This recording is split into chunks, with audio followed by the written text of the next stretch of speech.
अस्सलामु अलैकुम नाज़रीन, उम्मीद है कि आप सब खैरियत से होंगे। आज मैं आपको इस्लाम में हिफाजती निज़ाम बनाने की कितनी अहमियत है ये बताऊंगा। हुज़ूर सल्लल्लाहु अलैहि वसल्लम के घर में तीन तीन चांद गुज़र जाते खाने को नहीं होता, मगर हुज़ूर सल्लल्लाहु अलैहि वसल्लम के घर में 9 तलवारें रिवायतों में मिलती है। यानी बीजापुर के आदिल शाही सल्तनत का हिफाजती निज़ाम इतना मजबूत था कि आलमगीर रहमतुल्लाह अलैह, जो मुग़ल बादशाह औरंगज़ेब रहमतुल्लाह अलैह जिनको कहा जाता है, उनको भी इस किले को जीतने के लिए बहुत मुश्किल और बहुत दिन लगाने पड़े थे, तब जाकर बीजापुर की हुकूमत को उन्होंने जीता था।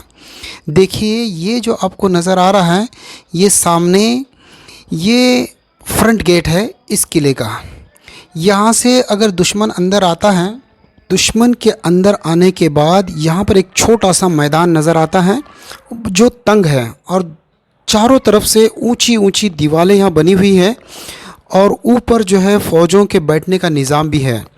यानी इस मैदान के अंदर चारों तरफ से दुश्मन को घेर के मारने का इंतज़ाम बनाया हुआ है, क्योंकि इन चारों तरफ ऊंची दीवारों पर कुछ ऐसे इंतज़ाम बनाए हुए हैं कि जहाँ से तीर और भाले और तोपों से इन दुश्मनों को मारा जा सकता है।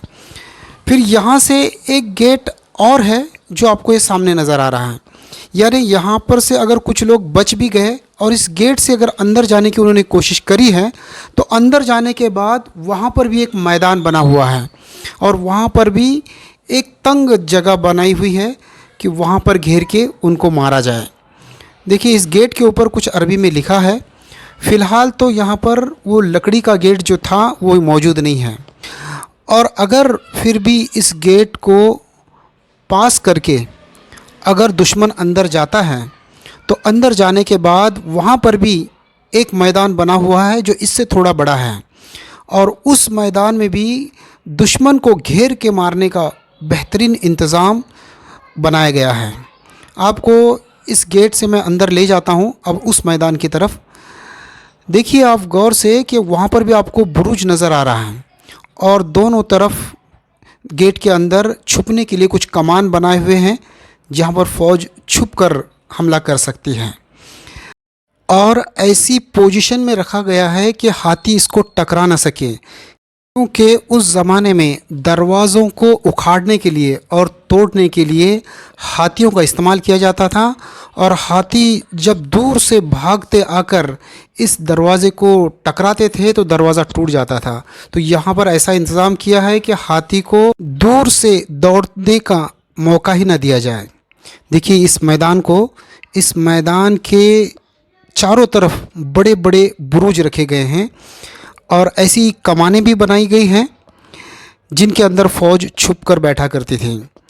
और ये देखिए यहाँ पर होल बनाए गए हैं ऐसे, जहाँ से गर्म पानी और तेल डाला जाता था, जिसके ज़रिए से फ़ौज को हलाक करना आसान हो जाता था। और इस बुरुज के एक तरफ एक इंस्ट्रक्शन भी लिखा हुआ है, पता नहीं इसके ऊपर क्या लिखा है, मगर यहाँ पर अरबी या फ़ारसी में कुछ लिखा है। ये ऐसे 2 बुरुज हैं आमने सामने, और इसके दरमियान से ये रास्ता है जाने के लिए। ये रास्ता, छोटा सा गेट जो अब टूटा फूटा नज़र आ रहा है, ये छोटे से गेट से फिर अंदर जाएंगे फ़ौज। इन्हें दुश्मन के लिए इतना आसान नहीं रखा था इन्होंने कि दुश्मन यहाँ से आसानी से किले को जीत सके। देखो इस बुरुज के ऊपर भी होल रखे हुए हैं, और ऊपर तोप भी रखी हुई है, और इसके किनारे कुछ कमानें बनी हुई है। इन कमानों के अंदर भी कुछ खुफिया रास्ते बने हुए हैं जहाँ से फ़ौज को मदद भेजी जा सकती है, और फ़ौज अंदर से मदद मांग भी सकती है। ऐसे कुछ इंतज़ाम यहाँ पर भी किए गए हैं। ये एक छोटा सा मैदान है, इसके अंदर जो दुश्मन की बची कुची फ़ौज थी वो यहाँ हलाक कर दी जाती। देखिए आदिल शाही हुकूमत 200 साल कमोबेश यहाँ पर रही है, और 200 साल में पता नहीं कितने लोगों ने यहाँ पर हमला किया है, फिर भी आदिल शाही हुकूमत अपनी शान से चलती रही है।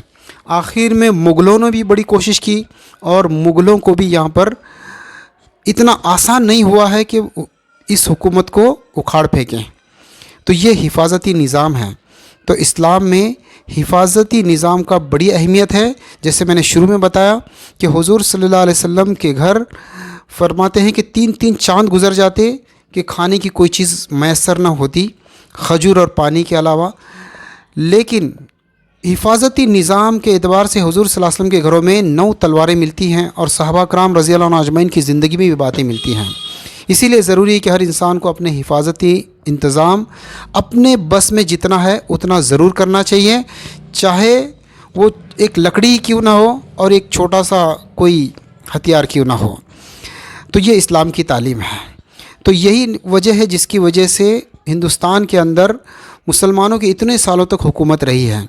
अल्लाह को बुज़दिली पसंद नहीं है, बहादुरी पसंद है, चाहे वो एक बिच्छू को मारना क्यों ना हो।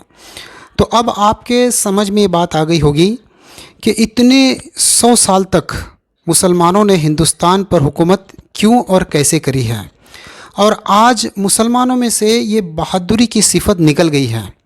अगर बहादुरी मुसलमानों में है भी तो वो किसी कमज़ोर पर जुल्म और सितम करने में इस्तेमाल हो रही है। हालांकि बहादुरी कमज़ोरों पर जुल्म करने को नहीं कहते, बल्कि कमज़ोरों को इंसाफ दिलाने को कहते हैं। अब ज़रा हम गौर करें कि इस्लाम की तालीम क्या कहती है और आज हमारा हाल क्या है।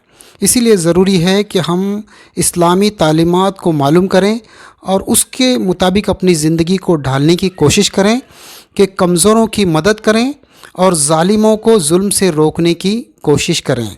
इसी का नाम बहादुरी है। ये किले के बाहर का नज़ारा है जो आप देख रहे हैं कि बाहर से किले का गेट और किले का एंट्रेंस कैसे नज़र आता है। यहाँ पर ये नई दीवार लगाई गई है, हालांकि यहाँ से कोई अंदर दाखिल ना हो सके, इसीलिए हुकूमत ने ये इंतज़ाम किया है। और आजकल एक किले की इस दीवार को तोड़कर यहाँ से एक आर्जी रास्ता बनाया गया है कि यहाँ से आज गाड़ियाँ आती जाती हैं। हालांकि ये उस ज़माने में ये बंद था और ये किले की दीवार है जो ऊंची है। इसके पीछे ही बादशाहों के और सुल्तानों के महलात हुआ करते थे और आज भी हैं, जहाँ पर आजकल डीसी ऑफिस है और सरकारी बड़े बड़े दफातर वहाँ पर मौजूद है। उम्मीद करता हूँ कि मेरी बात आपके समझ में आ गई होगी। अगर ये वीडियो आपको अच्छी लगी है और ऐसी वीडियो अगर आप बार बार देखना चाहते हैं तो इस वीडियो को ज़रूर लाइक करें और चैनल को सब्सक्राइब भी करें। चलो तो मिलते हैं ऐसी किसी और वीडियो के साथ। अल्लाह हाफिज़।